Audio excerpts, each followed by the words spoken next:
اچھا منیر کاکڑ صاحب، اب آپ یہ بتائیں کہ یہ جو اعلان کیا ہے حکومت کے وزیر اطلاعات نے کہ پاکستان تحریک انصاف پر پابندی لگا دی جائے گی، اب انہوں نے کہا جی کہ آرٹیکل 17 کے مطابق ہم یہ کارروائی کریں گے، تو آپ کے خیال میں اس وقت پاکستان میں ایسے حالات ہیں کہ ایک پولیٹیکل پارٹی پر پابندی لگے گی اور سپریم کورٹ اس پابندی کو ویسے ہی انڈورس کرے گی جیسے کہ 1975 میں نیب پر پابندی کو سپریم کورٹ نے انڈورس کر دیا تھا؟ میر صاحب، میرے خیال میں مجھے بہت ہی افسوس ہو رہا ہے کہ اس قسم کی سیزنڈ پولیٹیشنز یا اس قسم کی پارٹی جو خود کافی عرصے سے جو ہے اسٹیبلشمنٹ کے اس سے زیر آتاب رہا ہے اور ہمیشہ اسی قسم کی چیزیں، اور وہ اس قسم کے ایک سیاسی پولیٹیکل پارٹی کے حوالے سے اگر اس قسم کی رویہ رکھتے ہیں یا یہ ڈیسیجن کرتے ہیں، میرے خیال میں تو پھر یہاں پر بالکل کلیئر کٹ کہوں گا کہ کیونکہ اس ملک کی بربادی میں سب سے زیادہ جو ہے پھر اس قسم کی سیاسی لیڈرشپ کا جو ہے وہ کردار رہا ہے اور کردار ہے۔ بات یہ ہے کہ آپ سیاسی پارٹیوں میں سیاسی میدان کے حساب سے اس کا مقابلہ کر لیں۔ اگر بات یہ ہے کہ 18 میں یہ سب کچھ ہوا تھا، اس وقت سب غلط تھا، آج 23 میں بھی غلط ہے، اس غلط کرنے والی کے پیچھے وہ کون سے محرکات ہیں، وہ کون سے قوتیں ہیں، ان کے اوپر تو کوئی فوکس نہیں کر رہا۔ اور بات یہ ہے کہ وہ جو دوسروں کے برڈن ہیں وہ یا گاربیج ہے، وہ اپنے پولیٹیکل پارٹیز وہ اپنے سر پہ لے کر کے لے لیتے ہیں، اور جسے پبلک بھی اور عوام اس معاملے میں تو بالکل اگر وہ لگا بھی لیتے ہیں، میرے خیال میں یہ تباہی ہے ہر حوالے سے، پولیٹیکل پارٹی کے حوالے سے بھی ہے، اور لوگوں کا پولیٹیکل سسٹم کے اوپر ٹرسٹ ہی نہیں ہوگا، جو سب سے بڑا خطرناک ایشو ہوگا اگر اس قسم کے سٹیپس اٹھا لیے جاتے ہیں۔ میرے خیال میں یہ پولیٹیکل سسٹم اپنے آپ کو خودکشی کی طرف لے جائیں گے، خاص کر پولیٹیکل پارٹی کا ہی کردار ہے، جس میں سب سے اہم چیز میں یہ سمجھتا ہوں کہ ہماری پولیٹیکل پارٹیز کا جو مصلحت پسندی اور ہماری جوڈیشری کا جو ہے اس کے ساتھ اسٹیبلشمنٹ کے ساتھ ہمیشہ ان کے جو کیا کہتے ہیں ایک مخصوص لفظ میں استعمال کروں گا، ان کی وجہ سے سارے محرکات اس قسم کے فوکس کر لیں، پارلیمنٹ کے اندر بیٹھ جائیں، پارلیمنٹ کے اندر پارلیمنٹری سسٹم کے اندر پارٹیوں کو برداشت کر لیں، سیاسی شعور کے ساتھ سیاسی ویژن کے ساتھ آگے بڑھیں۔ یہ کون سا طریقہ کار ہے؟ اگر آپ نے اس قسم سے کسی اور کو فائدہ ہوگا، کسی سیاسی پارٹی کو فائدہ نہ ہوگا۔ پیپلز پارٹی کے اوپر پابندی لگا دی، پیپلز پارٹی آج اسی طریقے سے موجود ہے، نے بھی اس وقت لگائی تھی، اس سے زیادہ مزید نفرتیں پیدا ہوئی ہیں اور مثبت سوچ نہیں پیدا ہوا ہے۔ تو میرے خیال میں میں اس کو غیر مناسب سمجھتا ہوں۔ سیاسی میدان کو، سیاسی لوگوں کو، سیاسی لیڈرشپ کو سیاسی میدانوں میں سیاسی جنگ لڑنا چاہے، اور میں یہاں پر بھی کہتا ہوں کہ ان لوگوں کو یہ سیاسی لیڈرشپ کو سیاسی ڈائلاگ کے ذریعے ساری ایشو ریزالو کرنا چاہے، نہ کہ اپنے کندھے دوسروں کو دے کر کے اس کے لیے استعمال کر لیں۔ ہارون رشید صاحب، آپ کے خیال میں اگر تحریک انصاف پر پابندی لگتی ہے تو اس کو فیصلے کو سپریم کورٹ انڈورس کر دے گی؟ دیکھیں نا، بیسیکلی اگر دیکھا جائے تو جو تحریک انصاف کے خلاف اگر یہ کارروائی ہوتی ہے تو ایویڈنس اس میں موجود ہے۔ ایویڈنس یہ ہے کہ فارن فنڈنگ ہوئی ہے، وہ ابھی تک انفیلڈ ہے، جو آرڈر ہوا تھا الیکشن کمیشن کی طرف سے۔ اور دوسری ایویڈنس یہ ہے کہ یہ پولیٹیکل پارٹی تھی، اس کو الیکشن انٹرنلی کروانے چاہیے تھے پارٹی کے اندر، وہ بھی انہوں نے نہیں کروائے، جس وجہ سے ان کے خلاف آرڈرز بھی ہوئے ہیں۔ تو اگر کنسٹیٹیوشنلی اور آئینی طور پہ دیکھا جائے تو یہ مواد ان کے خلاف موجود ہے، لیکن اگر جمہوریت کو دیکھا جائے، اگر سارے لوگ اکاموڈیٹ کریں تو پھر پولیٹیکل پارٹیز کو میدان میں رہنا چاہیے اور جمہوریت کے لیے کام کرنا چاہیے۔ اچھا شعیب شاہین صاحب، یہ ایک آرگومنٹ بہت لوگ دیتے ہیں کہ آپ کی پارٹی نے پارٹی کے اندر الیکشن نہیں کروایا اور ایک جواز مہیا کیا کہ آپ سے سمبل بھی چھین لیا گیا اور پھر آپ کے خلاف اور بھی کارروائیاں ہوئیں، تو ہم سارے جو جمہوریت کی بات کرتے ہیں تو پولیٹیکل پارٹیز کے اندر بھی تو ایک جینوئن ڈیموکریسی ہونی چاہیے۔ میں تو مطالبہ کرتا ہوں کہ جینوئن ڈیموکریسی ہونی چاہیے، لیکن ہماری پارٹی کی جہاں بات کر رہے ہیں 3 الیکشنز کرائے ہیں، تیسرا الیکشن جو ساری دنیا کے سامنے ہوا ہے، جو ابھی موجودہ ہے، ابھی تک سرٹیفکیٹ نہیں دیا، 4 مہینے ہو گئے ہیں اس بات کو، 4.5 مہینے۔ اس سے پچھلے والا الیکشن کرایا، ساری دنیا کے سامنے کرایا، گراؤنڈ میں کرایا، سب کو بلایا، ساری پبلک آئی، وہ اٹھا کر کے سیٹیسفائڈ کر دیا۔ کیوں کہ الیکشن سے پہلے ہمیں سمبل کا نشان سے چھین مقصد تھا، الیکشن کمیشن نے بھی وہی کام کیا۔ اور اس سے پہلے والا الیکشن بھی عمران خان صاحب کی زیر سرپرستی وہ الیکشن ہوا، ابھی بنایا ہے الیکشن ہوا ہے اس کا نواز شریف کا، کسی الیکشن کمیشن نے پوچھا، کسی ادارے نے پوچھا، کسی نے پوچھا؟ بات یہ ہے کہ مجھے بتا دیں، آپ کے اوپر قاتلانہ حملہ ہوا، قاتل پکڑے گئے؟ ارشد شریف کے قاتلوں کا پتہ چل گیا؟ کینیا میں اگر انصاف مل سکتا ہے، وہ ان کا آپ کی پارٹی کے الیکشن سے کیا تعلق ہے؟ بھائی الیکشن سے تعلق ہے، جب اسٹیبلشمنٹ چاہے گی کہ ہم نے یہ آپ کو نہیں چلنے دینا. ادارے کٹھ پتلیوں کی طرح ان کے سامنے ناچنا شروع کر دیں گے. جیسے مداری ہوتا ہے نچاتا ہے, ان کو ناچتے ہیں. الیکشن کمیشن کی حیثیت کیا ہے, ریٹرننگ آفیسرز کی حیثیت کیا ہے, ان کے دفتروں میں بیٹھ کے ان سے پوچھے جو آف دی ریکارڈ ہمیں آ کر بتاتے ہیں انہوں نے فارم 47 کیسے آپ نے ایک بنوائے. بڑا اہم نقطہ اٹھایا ہے.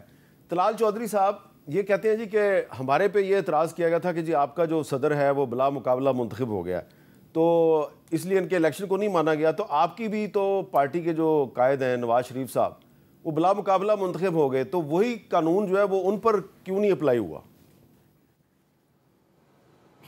میر صاحب مجھے یہ بتائیں کہ اگر میاں نواز شریف بلا مقابلہ نون لیگ کا صدر, پاکستان مسلم لیگ نون اس کے نواز شریف کا ہے, وہ ہو جائے تو حیرانگی نہیں. اگر طلال اس کا ہو جائے تو اس کا مطلب ہے کوئی پرچی چلی ہے. یعنی گوہر صاحب صدر بن جائیں تو میں حیران ہی ہوں گا. بھی عمران خان بلا مقابلہ بن جائے کسی کو حیرانگی نہیں ہے. یعنی آپ پہلے جیل سے پرچی لے کر آتے ہیں, پھر آ کے رزلٹ صبح اناؤنس کر دیتے ہیں. لیکن گوہر صاحب یعنی آپ دوری دنیا کو عمران خان نے نومینیٹ کیا آپ لیکچر دیتے ہیں. نہیں لیکن عمران خان کا 2022 کے الیکشن کو بھی سیٹسفائیڈ کیا. میں کہہ رہا ہوں نا تو نومینیشن ہے نا, الیکشن نہیں ہے. اچھا اب آپ یہ دیکھیں گزارش یہ ہے کہ جی آپ میں یہ سوال یہ پوچھ رہا تھا کہ آپ نے یہ کوئی نوٹس کیا ہے کہ آج کل شعیب شاہین صاحب جو باتیں کرتے ہیں اسی طرح کی باتیں 3-4 سال پہلے آپ بھی کرتے تھے اور مسلم لیگ نون کے اور رہنما بھی کرتے تھے, تو یہ سیاستدان جو ہیں ان کی پالیسی اچانک کیسے تبدیل ہو جاتی ہے؟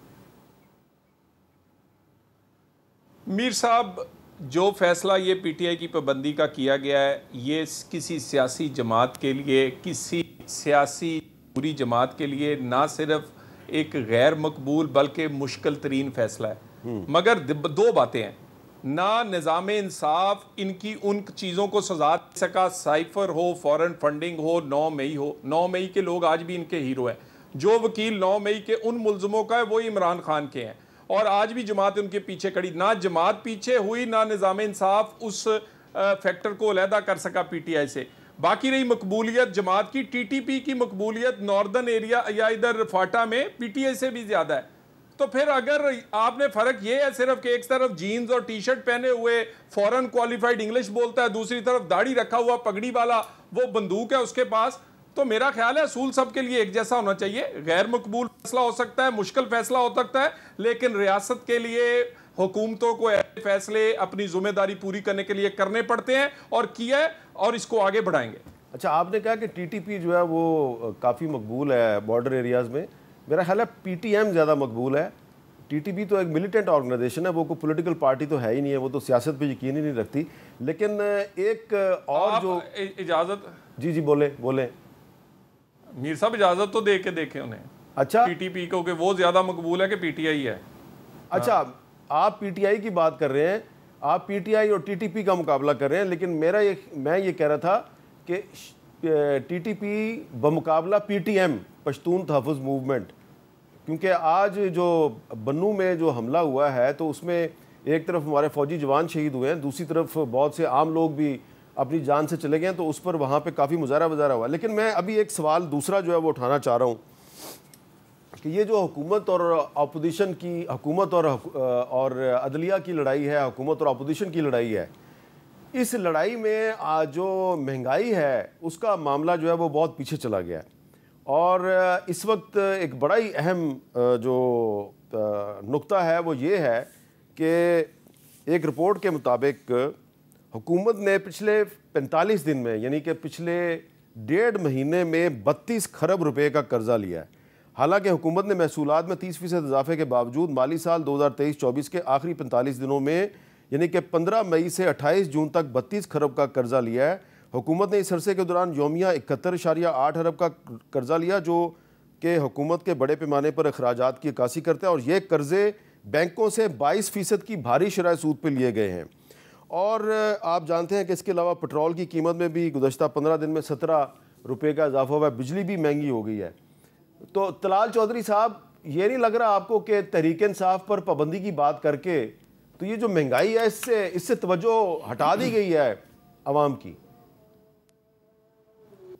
دیکھیں میر صاحب, ہماری لیگیسی جو ہے پی ایم ایل این کی وہ لوگوں کو ریلیف دینے کی ہے, پاکستان میں ڈیولپمنٹ کی ہے, اور 2017 کا جو پاکستان تھا وہ اس وقت ڈیسٹیبلائز ہونا شروع ہوا جب عمران خان پروجیکٹ کو ثاقب نثار جیسوں نے آگے بڑھایا، ایک ایسے فیصلے آئے جس نے پاکستان کو غیر مستحکم اور یہاں تک پہنچایا۔ دوبارہ 2017 کی طرح کا مستحکم پاکستان جس میں غریب کا چولہا چلے، پاکستان چلے، پاکستان کی سٹاک ایکسچینج، پاکستان کی کرنسی مضبوط ہو، انشاءاللہ میرے رب نے چاہے مشکل فیصلے ضرور ہیں اور یہ دل پہ پتھر رکھ کے کرتے ہیں، عوامی جماعت ہیں، لیکن یہ پاکستان کے لیے کی ہے۔ ہم نے اپنا بہت پولیٹیکل کیپٹل بھی اس پہ لگایا ہے، لیکن پاکستان کی جو ضرورت ہے اس کو اور پاکستان کو مضبوط کرنے کے لیے انشاءاللہ تعالیٰ اگلے 3 سے 4 سال میں اس پاکستان کو 2017 والے پاکستان کے برابر لا کر کھڑا کریں گے۔ شعیب شاہین صاحب، آپ کو لگ رہا ہے کہ یہ جو صورتحال ہے، اس صورتحال میں فرض کریں کہ آپ کو حکومت مل جاتی ہے مفروضے کی بنیاد، پاکستان کیسے چلائیں گے آپ؟ پاکستان بہترین طریقے سے چلے گا۔ میں ایک بات کا صرف جواب دے کے آپ کے سوال کی طرف آتا ہوں۔ سائفر کی انہوں نے بات کی، سائفر ختم ہو گیا نا۔ ان کے وکیلوں نے آ کر کیا کہا؟ ان کے پراسیکیوٹر جنرل سید حامد علی شاہ صاحب نے کہا جی سائفر میں لکھا ہوا ہے کہ عمران خان کو ہٹا دو ورنہ نتائج بھگتنے کے لیے تیار ہو جاؤ۔ جس شخص نے ملک کی سلامتی اور خود مختاری کا دفاع کیا ہو، آپ اور یہ لوگ کیا کہتے تھے؟ بیگرز آر ناٹ چوزرز، امریکہ ہمارا وینٹیلیٹر ہے۔ وہ غلام تو یہ ہیں، غلام در غلام لوگ۔ وہ شخص ہے آج وہی امریکہ جو ہے وہ تحریک انصاف پر پابندی کے معاملے پہ کہتا ہے جی کہ ہم پابندی کی حمایت نہیں کرتے۔ ٹھیک ہے، اسی امریکہ کا ہاؤس آف ریپرزینٹیٹو جو ہے وہ الیکشن میں دھاندلی کی تحقیقات کا مطالبہ کر رہا ہے، تو وہ امریکہ تو آج آپ کے ساتھ کھڑا ہے۔ امریکن ایک ہے اسٹیبلشمنٹ، ایک ہے ان کے ٹرو ریپرزینٹیٹیو۔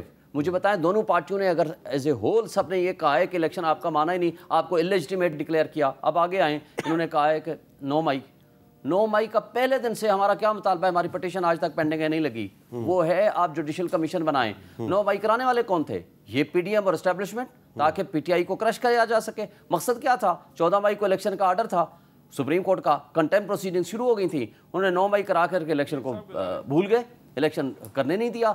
یہ ان کی سازش تھی۔ اور اس کے بعد آپ آئیں، مجھے بتا دیں، آپ نے خود بتایا کہ کس طرح یہ قرضے لے رہے ہیں۔